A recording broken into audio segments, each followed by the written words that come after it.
Hi, everyone. Welcome to the CEO's Desk, an ongoing conversation with Loyalty360 CEO Mark Johnson. This series reflects what we're seeing this week across the loyalty industry landscape through conversations with members, research, and real-world brand challenges. Today's topic is focused specifically on Gen Z, what this generation expects from customer loyalty, where brands are struggling to engage them, and the challenges loyalty teams face in turning Gen Z members into active participants.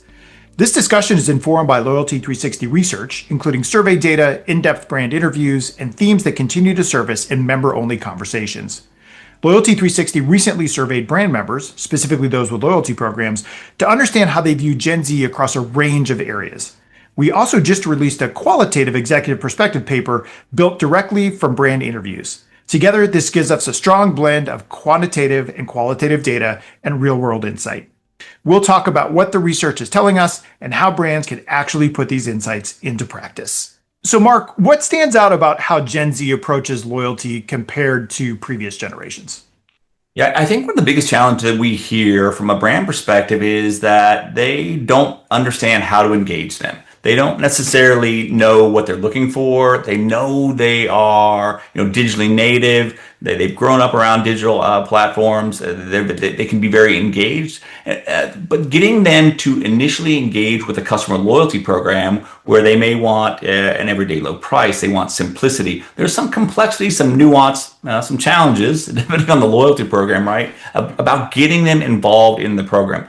But once they get them involved in the program and they're active and they understand the program, they become big advocates for the program. And that's where brands really struggle, is how do we get them to be that advocate within the program?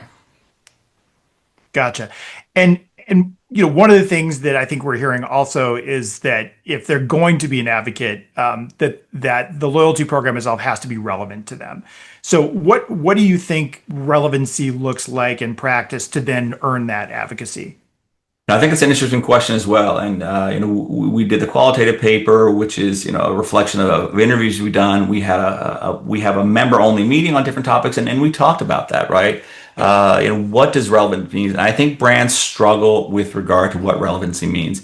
But in the paper, what we saw from those who run programs, they feel that relevancy is based around a brand identity or experiences.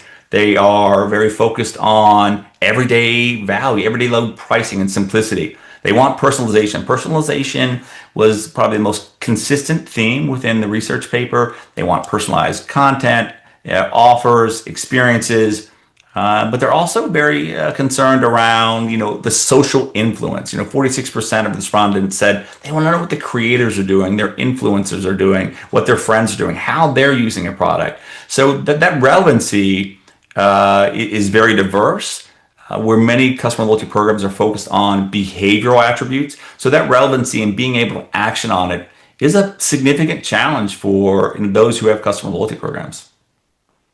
So in general, it appears that brands think that Gen Z understands loyalty programs, but the data suggests maybe that engagement is still lacking despite everything that you just talked about.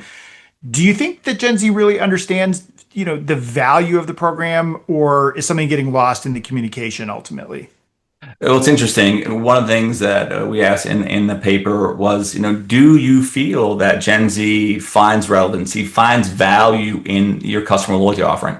And kind of on a Bell distribution, it was very heavily weighted to the right, where many brands felt that they understood the program, they found value in the program. But what is interesting is that later on in the survey, we asked about our points and currency a relevant tool or a relevant product or relevant offering for Gen Z. Overwhelmingly, it was 4s and 5s, right? Very much weighted to that, no, they don't find value. So there's kind of a dissonance there where brands think that they understand the value of the program, but if we're offering points or currency or some of the standard offerings from a traditional loyalty program, they know that Gen Z doesn't find that value. So it's interesting. They think they understand, or they feel that customers understand and find value in the program, but the points, the currency, the discounts may not be resonating. Gotcha. And so for the successful programs, for the ones who are doing a better job, where are those engagement points actually happening? What are, where have brands learned that if we're going to do this right, and we look at other successful programs, where is that engagement?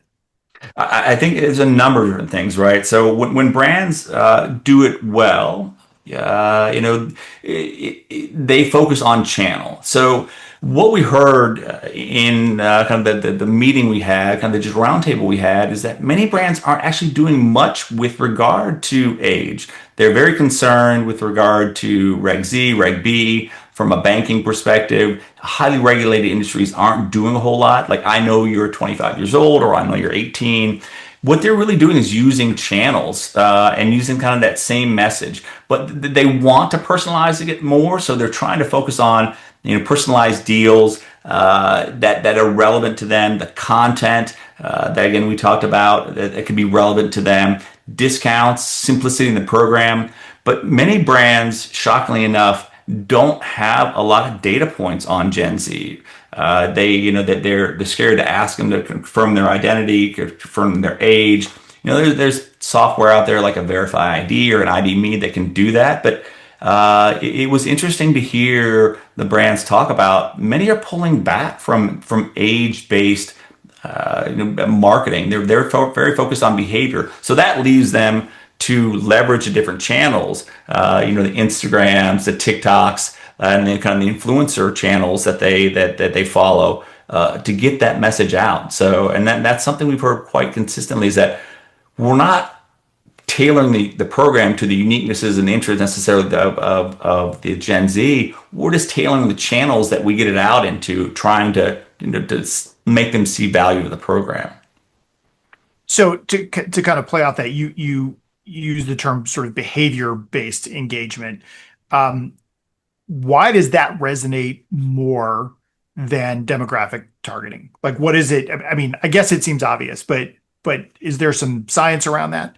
Yeah, so behavior is very measurable, right? So you can look at the journey. Brands are very customer journey happy, right? You can look at they bought X, Y, and they bought Z next, so that they can start charting that over time. But when you get to demographic based targeting, it becomes very complex. Personalization, as we all know, is very complex, though. So what may be of interest to you or I, or what may be of interest to my 20-year-old daughter, is going to be significantly different. So understanding the different products and be able to personalize around it's challenging.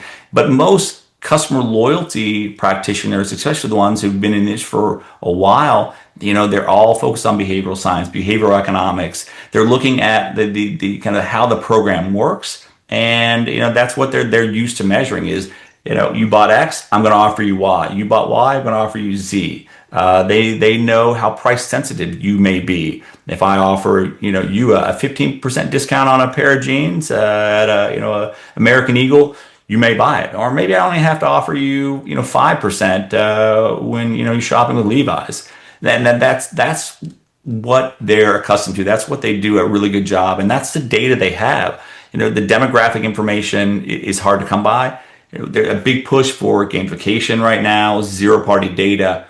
But usually that program is not fully ingested in the program either. It can be used programmatically, but taking the behavioral data, that data, that demographic data, you're 20, you have interest in these products, is just very difficult for brands to action on. And again, with the legislation we have, there's age discrimination suits in New Jersey right now, in New York, and in California. That's kind of shocked a lot of brands to say, maybe we don't want to, get into this age-based communication right now. So that said, and knowing that ultimately it's behavior that is going to drive the program, or ought to drive the program, if you had to boil it down, and whether or not the brands are addressing it directly or not, what do we think Gen Z is actually looking for from their loyalty programs? How would you describe what they're looking for? Yeah, and that's a question we asked in the survey, and I think it comes down to personalization is resonant all throughout, right? But personalized deals or coupons, they want simplicity. They want discounts or dollars off rewards, which is interesting because that kind of goes back to a currency model that may not be in vogue with them. They want exclusive access, right? They want to feel like that brand knows them. They want to feel special. And even if they're only spending $5, they want to feel special with that brand. And I think brands that, many brands have now a slider currency. They have $1.50 that I can redeem right now. They want that, right? They don't want to necessarily have to wait until they get that $5, $10 reward. So if I have $1.51 in my account, I want to be able to use that right now. So I think that's kind of where they are. Points and currency is something that brands think that the Gen Z has an interest in, but it's not. It's experiential rewards, exclusive access. So if there's a new pair of sneakers out, and a Foot Locker or a Dick's has the ability to create access to them, surprise and delight. That's what they're really looking for, because they want the unique opportunities, extemporaneous kind of opportunities that usually are reserved for higher levels or higher tiers in the program. So I think that's creating a little bit of dissonance as well. Yeah, what's interesting is that it seems like there's a lot of alignment around what Gen Z actually, expects, and the brand's understanding of what's actually expected from a loyalty program. But the harder part is actually making that sort of come to life inside the actual programs. So that's where we'll pick it up in the next episode, looking at why engaging Gen Z is so difficult, even when brands know what they should be doing. Excellent.